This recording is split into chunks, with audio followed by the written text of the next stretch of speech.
One of the hot buzzwords today is socialism.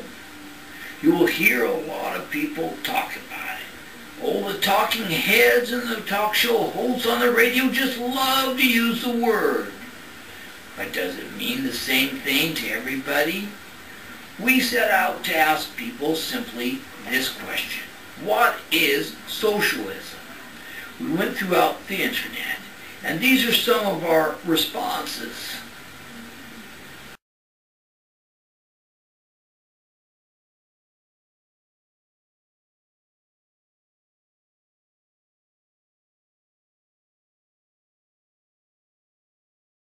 I think first century Christians as described in the book of Acts of the Apostles, New Testament, were a good example of a socialist communistic society.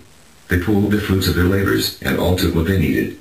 It was not a perfect society and deteriorated the same way as societies deteriorate today because of greed. Exactly. True socialism is where the strong help the weak and expect nothing in return, only the knowledge that each has according to his needs. Socialism is a system where wealth doesn't determine what kind of education you get or how good your health care is. Some say that it is when the greedy get put in their place, but I think it is where the needy get put in the right place. A wise man once said that a society is to be judged on how it treats the powerless rather than how it treats the powerful. I think that socialism is a word that people use here in the U.S. to try to shut up people who are trying to help.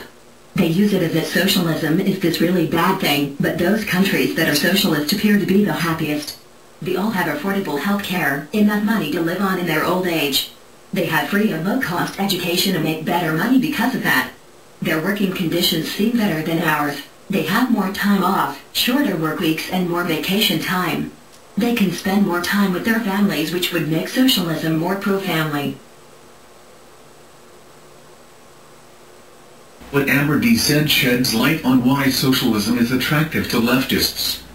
It looks like a free and equal ride, but in reality, it is a parasitic ride on the backs of capitalists. If it wasn't for capitalism, those freedom would not exist.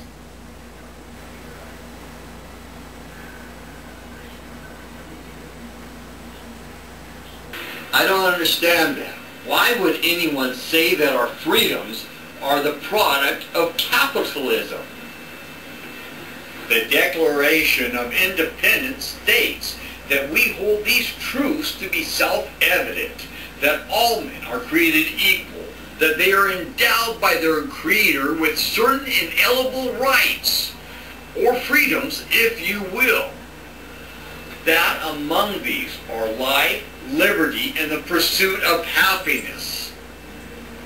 It was liberals who fought to protect these freedoms and rights in 1776 and throughout history. These liberties that we all enjoy today are the product of the sweat, blood, and tears of liberals. If it's socialism to care for the elderly, children, the ill, and the poor, then call me a socialist. For me, these are not only the right things to do, but the only Christian thing to do. The attempt to label these American values will not deter America from pursuing them. The label of socialism is meaningless today, and most Americans have grown past such labels.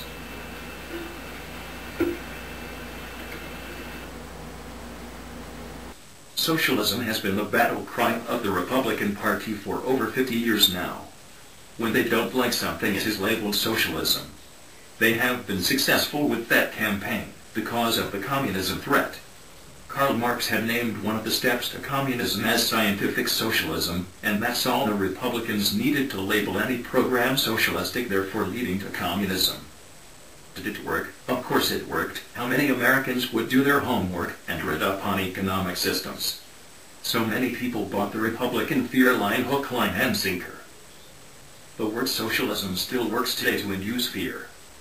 Had most Americans done any research, they would have discovered that there are many types of socialism, such as Christian socialism, feudal socialism, utopian socialism, German or true socialism, democratic socialism, and on and on. Marx hated most forms of socialism, but loved his scientific socialism. Today, many in America only respond to the word socialism and believe it is the precursor to communism, when in reality, many countries, including the U.S., used socialistic programs to reduce the appeal of communism, and today most industrial nations are a mixture of socialism and capitalism, called at times convergent economic systems. But socialism is a loaded word that can still scare people. So many of our socialistic programs have a different label: Social Security, Medicare, Medicaid, and Bush's baby, the Medicare prescription drug program, and so on. Socialism is a form of government and economic policies which promises much and delivers very little. In practice, it fails to deliver sufficient economic power to defend itself. For example, if not for the military protection provided by capitalist America, the socialist nations of Europe would have been easily absorbed by the USSR. Capitalism had saved European socialism from its own failure. Because socialism requires a great deal of government control, democratic socialist countries were frequently transformed into communist dictatorships in both actuality and in name. Wally has his facts wrong. It was the US that created European socialism. Truman wanted to prove that liberal policies which were being blocked at home by Republicans would work. You know what? They did and do. Hey Wally, did you forget about all those European troops that went to Korea? Oops, it looks like you got some holes in your theory. That last thing that you said about democratic socialist countries being transformed into communist dictatorships. Name me one. You can't do it because that just isn't the truth. To me, socialism means that we all take care of each other, in essence. For instance, I can work hard, all day, squeezing water out of rocks, while you can stay home from work, because of being ill, and still get fed. And I will say nothing and like it.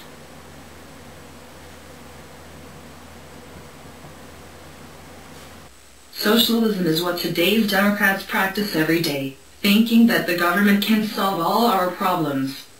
I don't want them doing that. I can think for myself and don't want to have others tell me what to do. The free thinkers like the Founding Fathers would be today's Republicans, who want less government, more independence. Say, Lady Mac, what is wrong with the graduated income tax? Medical care for the elderly and needy, retirement income for the elderly and disabled, a leveler playing field for people with disabilities, health benefits for those who served in the military. How about providing affordable healthcare to every citizen like every other first world nation across this globe, instead of allowing conglomerate insurance companies and HMOs to dictate policy through massive lobbying and buying off of politicians? I disagree with Lady Mac. The first president to tax Social Security was Ronald Reagan. He also hiked the Social Security tax on all of us who work for a living 5 times. Is Social Security socialism? It's a social program. How about schools, paid for with taxpayers' money? Ron Paul said everyone should homeschool and get rid of that social program. He also wanted to get rid of Social Security, but was not sure how he was going to pay for the military or the disabled or the roads, bridges, etc. Don't kid yourself. There has been a lot of taxes raised by Republicans.